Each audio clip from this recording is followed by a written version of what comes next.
Everyone.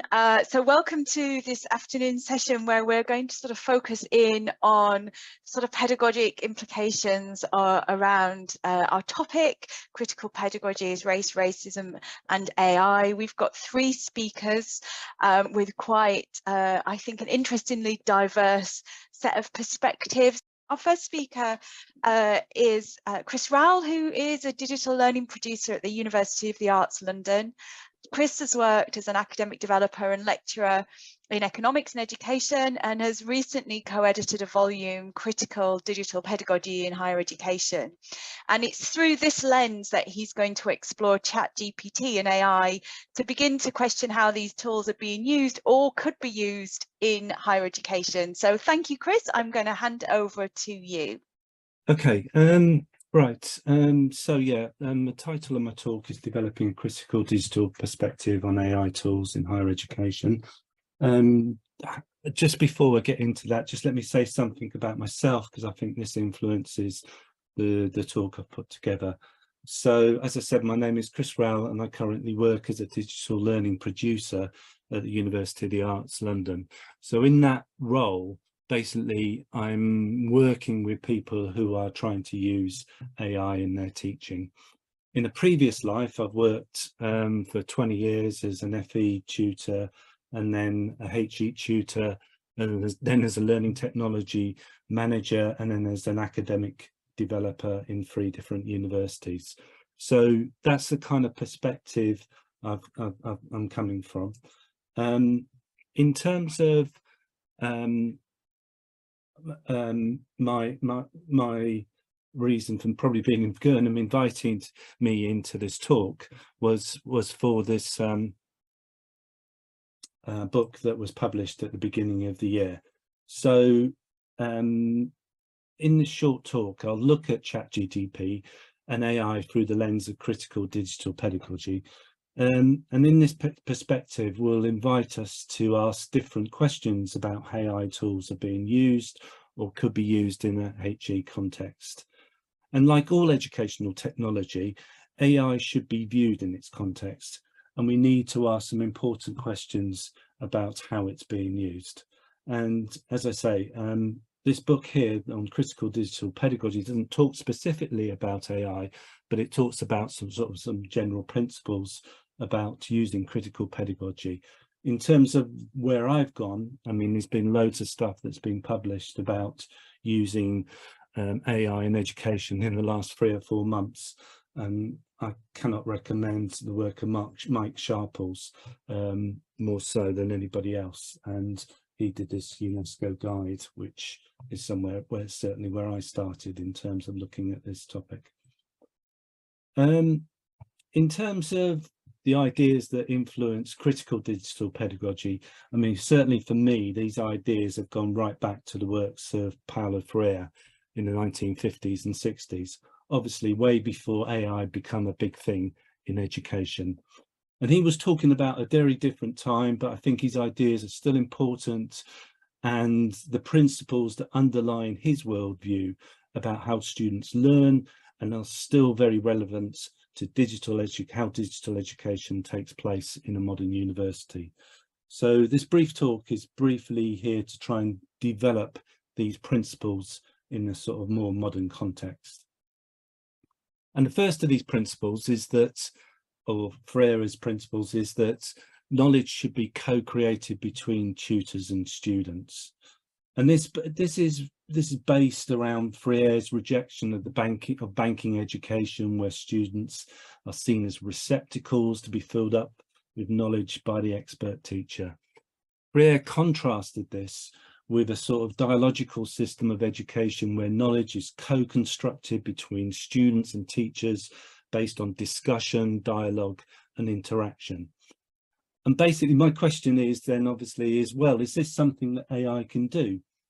And in one sense, and maybe a limited sense, yes, it can. You know, I've seen tutors and students using this in this way, and a good example of this is the way it's used. AI can be used as a sort of sparring partner for an argument. A fundamental part of making any argument in an essay or a presentation is to understand the counterpoint. And ChatGPT is especially good at generating these counter arguments. And I've seen this done well with students, and I've used it myself in that sense. Also, these tools, they are starting to be used to enhance the sort of formative feedback process. And again, I've seen this in a couple of occasions where both staff and students can already use ChatGPT to make and give feedback on student assignments. The tools can be used to write marking criteria and rubrics, which in turn can be used to mark and give feedback on student assignments. And there's been quite a lot of research, over the years showing that formative feedback is one of the most effective ways of reducing the attainment gap, which is, the difference between the percentage of white students and black and other ethnic minority students achieving top grades on their courses. So with careful use of this type of formative feedback, it could be possible that we have a positive impact on the attainment gap in higher education. But there is a but to this, and I do emphasize the sort of careful use of formative feedback. And it's a serious word of caution. And already we are starting to see examples of AI providers stepping into this perceived market. This is a recent advert that popped up on my Twitter timeline last week. So as you can see, it's from a company called TPT, and the heading is Canvas to ChatGPT Autograder. So basically, this is an advert for a piece of software that's claiming that it can automatically mark students' assignments. It can use rubrics to grade the students' submissions. It can give feedback on students' assignments, and then upload the grades and feedback into the virtual learning environment, Canvas in this case. And Canvas is similar to Moodle or Blackboard. So basically, it does so by uploading the students' work into ChatGPT, which in my opinion is, highly questionable and very unethical. So it's very double-sided. In terms of in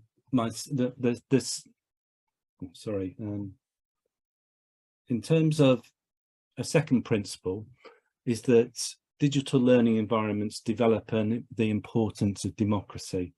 And this is kind of a broad point, but on the face of it, it does provide opportunities for a sort of AI-infused education to appear more democratic, maybe more democratic in an economic sense. These chat-based tools such as ChatGPT and image-generating tools such as DALL-E or Midjourney are mostly free to use at the moment. And it could be argued that we don't need expensive textbooks that disadvantage maybe low-income families, and those families are often students from Black and ethnic minority backgrounds. Also, this gives students the ability to manage their own learning through project-based learning, study groups, and self-assessment. At the moment, it's a fairly even playing field for all to use. However, the big question here is for how long will this remain the case?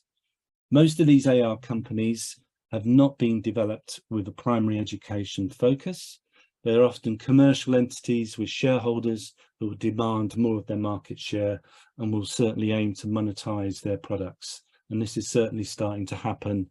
Here's a screen on the right side of the screen. There's a screenshot showing ChatGPT 4 with all its enhanced features, but obviously that's costing money. I think it's $20 a month, which although it gives the better product, is certainly not providing that even playing field, and it's only available for students who can afford that extra fee.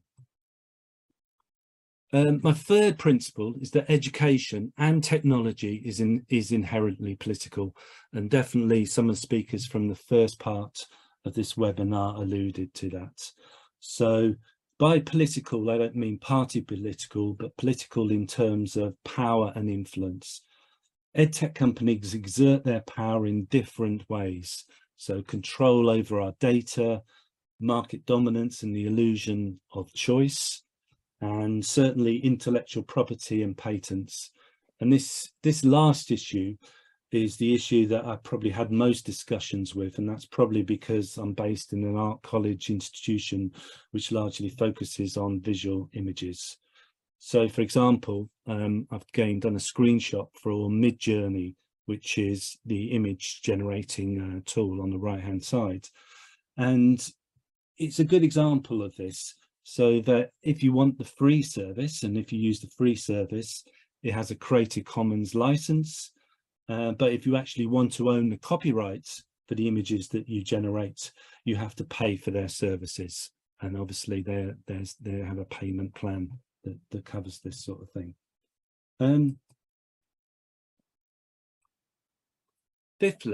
Fourthly, sorry, I'm jumping around on the screen. Fourthly, education is built on trust and belonging and should cultivate hope and optimism. Again, I would argue this is an essential requirement of any critical pedagogy. And in fact, there is to be a mutual trust between staff and students. This will enable students to have a stronger sense of belonging on their courses. Trust and belonging are often neglected in these digital spaces, sometimes as a result of neglect, but often because mistrust is actually built into these educational technologies. And I would actually argue and say Turnitin is probably a good example of this. Also, I think the sense of trust is essential for a genuinely anti-racist or anti-biased education to exist. So again, my question is, do these forms of AI engender trust and a sense of belonging? And again, in my opinion, for some of the reasons I've already outlined, I simply don't think they do. From the start, they haven't been designed with sort of trust and belonging built into their design process. They're not part of it. They in many senses, they're commercial companies. And ironically, you can see this from the images that I've just put on the screen. The one on the left-hand side, again, well, they were both created by DALL-E. The first one kind of worked okay. And the second one, you can see my prompt at the bottom. It says, I asked it to generate an oil pastel painting with the word belonging. It couldn't even spell the word belonging. I'm sure a little bit of training could possibly do it, but actually I think it's just quite kind of ironic that's what it shows when I tried to prompt it into creating a sense of belonging.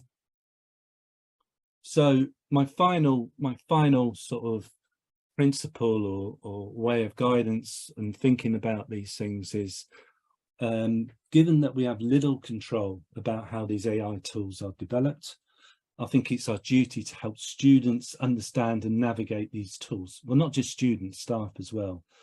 These are the skills that they need to develop, not just with Black or minority ethnic students, but with all students. And this means developing their digital information literacy, questioning and challenging assumptions, evaluating arguments, and developing a multidisciplinary approach. And I mean, just to give you, I think one of the best examples with somebody, you know, that I've come across is and the way that this is actually doing it. And it's such a simple, but I think good example is the example of, as a public history lecturer who started embracing ChatGPT, and the assignment they set for his students was, first of all, asking his students to ask ChatGPT for a definition of what public history is, and then the actual written task was for the students for them to critique that definition, GPT's definition of public history. And I thought that was such a clever way, but simple way of developing these skills. So in conclusion, a critical approach to AI and HE doesn't mean trying to ban it or stop its use in education. The genie's already out the bottle. It's too late to do that, even if we thought it was a good idea. I think we need to take a look at what it can do well and what it can't. We also need to think about the context. These are challenging times for HE. The expansion of HE means that student numbers have increased dramatically in recent years, and too often we look for technology like AI to save us. It won't. We can and we should use it, but it needs to be freely accessible to all our students, and we need to look at basically who are the winners and who are the losers in this equation. Okay, I'll finish there, but I'll leave my last screen up, and it's just a plug for two further events that I'm helping to organise as part of the Association for Learning Technology. One of them's happening next week, Achieving Inclusive Education Using AI, and then the reading group in a couple of weeks' time. So that's it from me. Thank you for listening. I hope that's got you thinking.